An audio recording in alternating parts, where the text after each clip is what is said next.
In a world where economic power is constantly shifting, who truly holds the reins of the global economy? This question lies at the heart of our exploration as we embark on a journey through the intricate networks that have come to define modern financial systems. Today, we invite you to wonder who really controls the world economy and how have historical forces and contemporary institutions shaped the balance of power that influences our daily lives. Our story begins with an observation of the many players operating on the world stage. Central banks, multinational corporations, international regulatory bodies, and national governments each hold a distinct piece of the puzzle. Each institution operates with its own mandate, yet interlocks with the others, creating a complex and nuanced web of economic influence. Over decades and sometimes centuries, the shifts in power among these players have redefined the global economy, leaving us to ponder the persistent concentration of authority and the consequences of that power. History offers a crucial lens to view these transformations. In the aftermath of global conflicts and economic upheaval, new institutions emerged to guide post-war reconstruction and promote international cooperation. The International Monetary Fund, born in 1944, was tasked with stabilizing a volatile financial world. Similarly, the World Bank set its sights on the eradication of poverty, aspiring to bring nations together under a banner of shared prosperity. These efforts were not made in isolation, but rather in dialogue with the larger political and economic forces that have long governed global affairs. Such historical movements provide a canvas on which the contours of economic power have been continuously redrawn. Within this panorama, central banks serve as silent arbiters of stability, wielding monetary policy as their key instrument. They regulate interest rates, manage inflation, and are ever-watchful stewards of their nation's financial health. The actions of these banks reverberate far beyond national borders, influencing global currency markets and shaping international investment flows.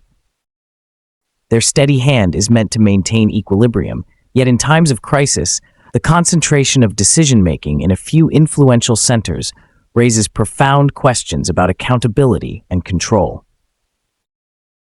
The intricate balance between national interests and global impact is ever delicate, inviting us to scrutinize the true reach of these institutions. Parallel to the influence of central banks are the international organizations that emerged in the mid-20th century. The International Monetary Fund offers short-term financial support to countries facing economic distress, while its counterpart, the World Bank, provides long-term assistance to promote development. Both institutions are lauded for their roles in stabilizing economies and fostering growth. However, they also face intense scrutiny. Critics argue that the conditions attached to financial aid sometimes exacerbate inequality and compromise the sovereignty of borrower nations. In this dynamic interplay, the power to shape economic policy is both a promise of progress and a source of controversy. Beyond the realm of public institutions, multinational corporations, or transnational corporations, TNCs, have emerged as pivotal forces in shaping global economic landscapes. By harnessing global resources, leveraging international labor markets, and influencing production practices, these corporate giants have redefined what it means to operate across borders.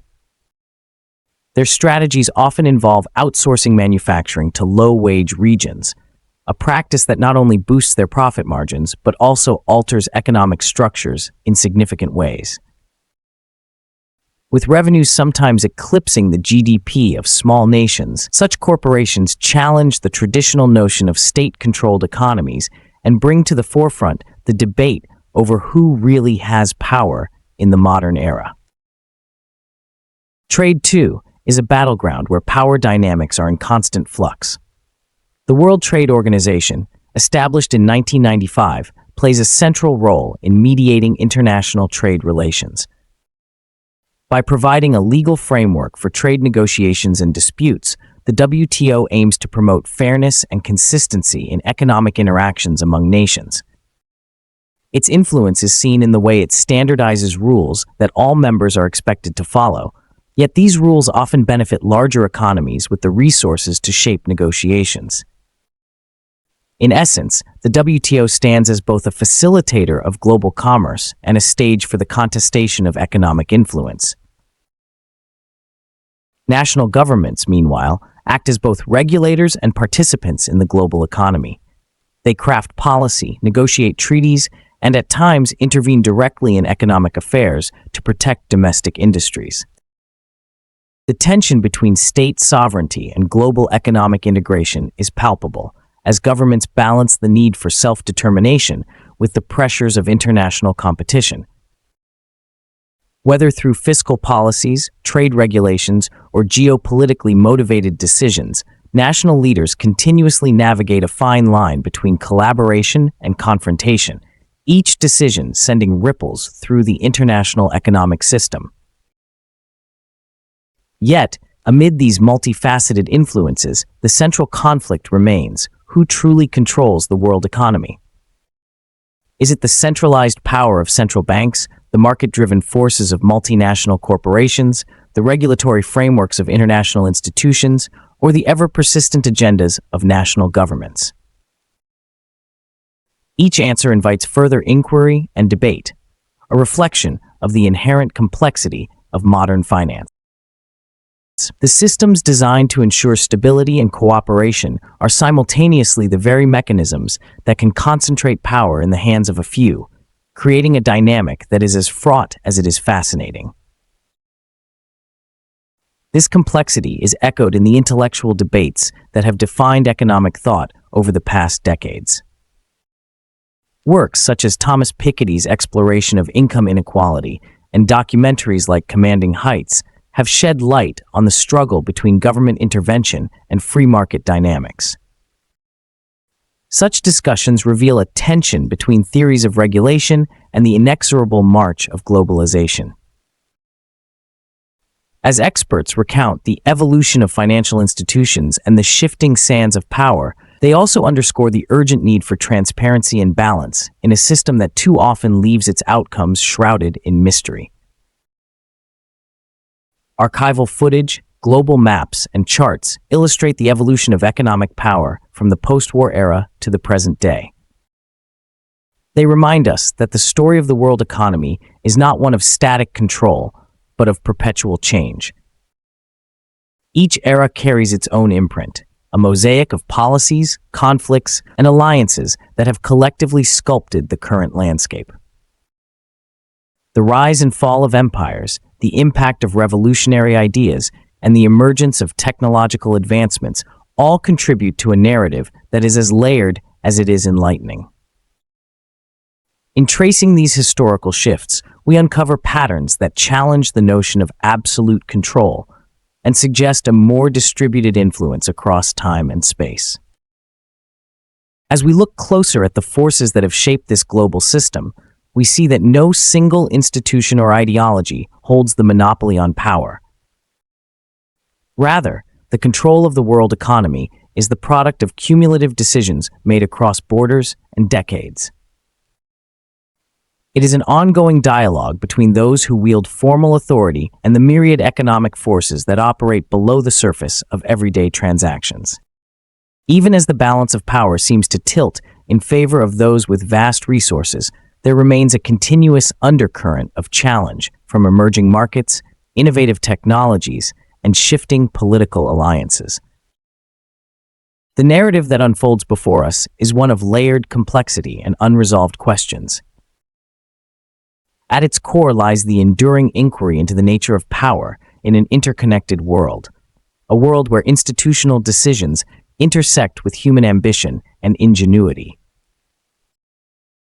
We are left to consider not only the mechanisms of control, but also the human stories that drive them. The debates among experts, the controversies over policy, and the ongoing reconfigurations of authority remind us that the quest for balance is never truly complete, but continually in progress. In reflecting on these themes, our journey becomes more than a story about economics. It transforms into an invitation to engage critically with the structures that influence everyday life. It encourages us to look behind the headlines, to scrutinize the decisions made in boardrooms and government chambers, and to recognize that the forces at work are both a legacy of the past and a blueprint for the future. Our exploration is a call to question assumptions, to seek out the often unseen connections, and to understand that the control of the world economy is a dynamic interplay of history, money, politics, and human aspiration. As our investigation draws to a close, we revisit the pivotal question that guided our journey: who controls the world economy? The evidence reveals a mosaic of influence, a tapestry woven from the efforts of central banks, the ambitions of multinational corporations, the policies of regulatory bodies, and the strategies of national governments. Each thread contributes to the overall picture, yet no single strand dominates completely. In this balanced inquiry, the absence of a definitive answer is itself a powerful insight, urging us to maintain a spirit of curiosity and critical inquiry. Join us as we delve into the forces that control the world economy, encouraging you to think critically about the structures influencing our daily lives.